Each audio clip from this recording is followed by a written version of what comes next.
Hello everyone, welcome to the cabin at Frog Hollow. Today we're going to tie the historical fly called the Adams. The Adams is probably one of the most versatile dry flies ever developed and ever tied.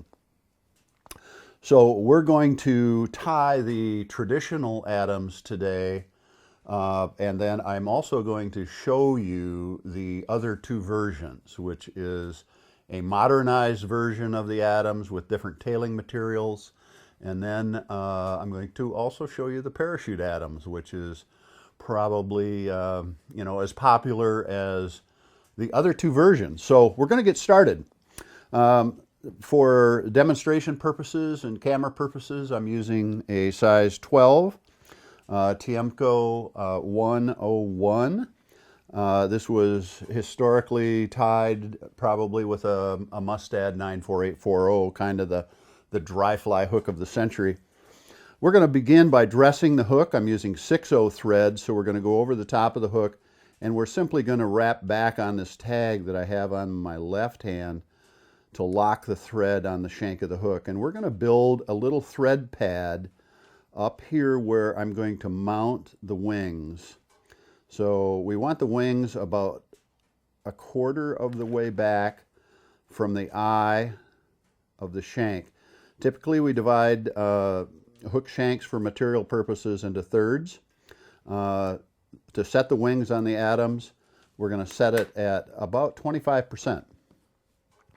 The wing on the Adams are hackle tips from a grizzly neck, formerly known as a Plymouth Rock, which is the rooster that it comes from, the strain. We're going to match those tips perfectly. Hackle tips and hackles come off the neck in this curved fashion like this. This side of the curve, the outside of the curve, is known as the shiny side. The inside of the curve is known as the dull side. Shiny side to shiny side. Woo, boy, that's a mouthful to say. And then match the tips.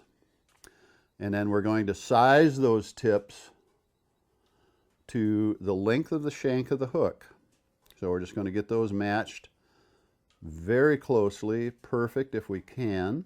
There we go. So length of the shank of the hook, there we are. So we know that's where we're going to tie those babies in, so we're going to do that properly, facing forward, just like that. We're going to set those on top of that pad of thread that I've put so the materials do not slip around. We're going to go over once loosely, and then we're going to pull straight down. And that's going to set those wings on that pad of thread.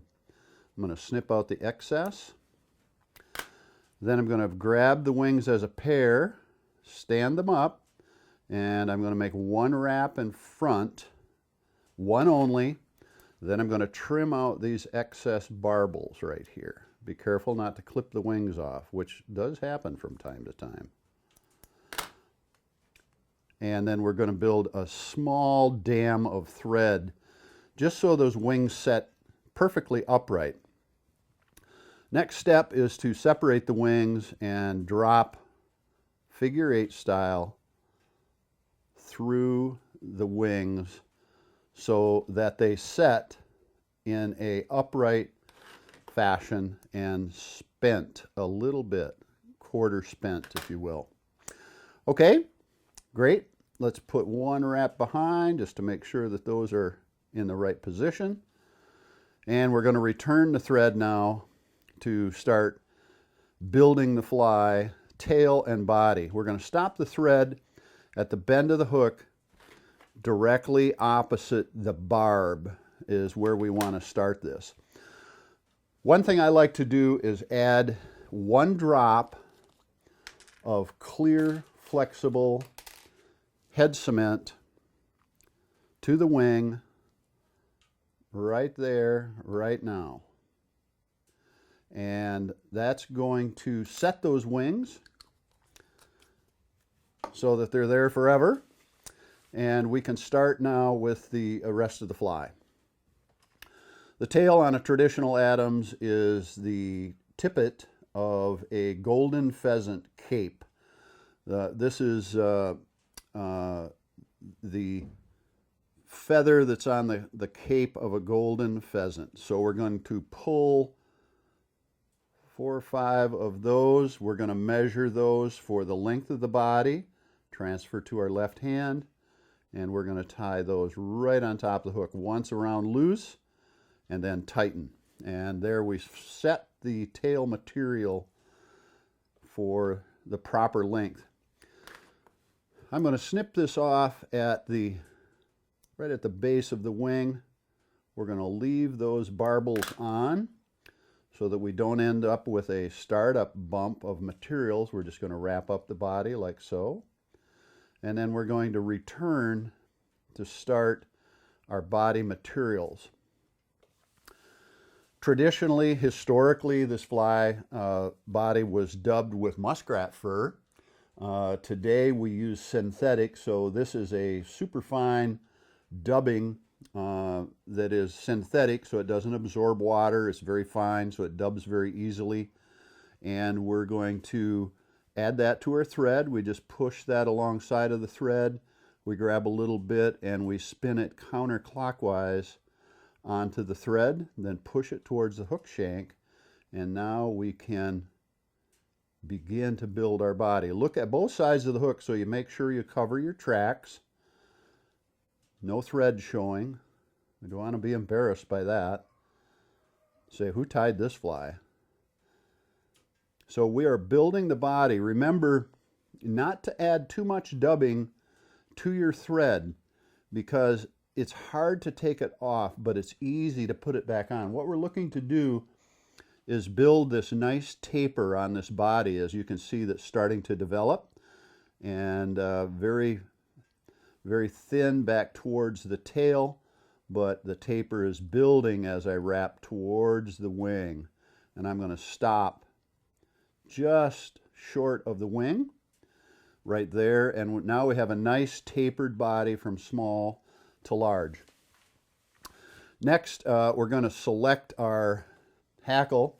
We're going to have one hackle from a Coachman Brown neck, one hackle from that grizzly neck that we use for the wingtips. And we've selected those for size. Typically, we want the barbels on this hackle to be a little bit longer than the shank of the hook to the tip of the point of the hook. We want them just slightly longer so the fly sets properly on the water. We're going to remove this webbing on the bottom of this hackle. We only want the stiff barbels for a dry fly, so we're going to strip those off, snip at the stem. We're going to do the same with the Coachman Brown. Snip that stem, take the webbing off from there, so we have a nice stiff hackle. We're going to match these together like so, and we're going to tie them in. Now we're tying them in with the shiny side of the feather facing us so that the hackle barbels themselves will cock forward like so. If we tied them in with shiny side facing us, the hackles would cock this way. We want them to cock this way for increased durability on the water as they absorb water. We're just going to snip the ends off those barbels, or off those hackle stems, excuse me. And we're going to finish up near the eye of the hook. Next, we're going to grab our hackle pliers, grab by the tip, and we're going to start with the brown. And here we go.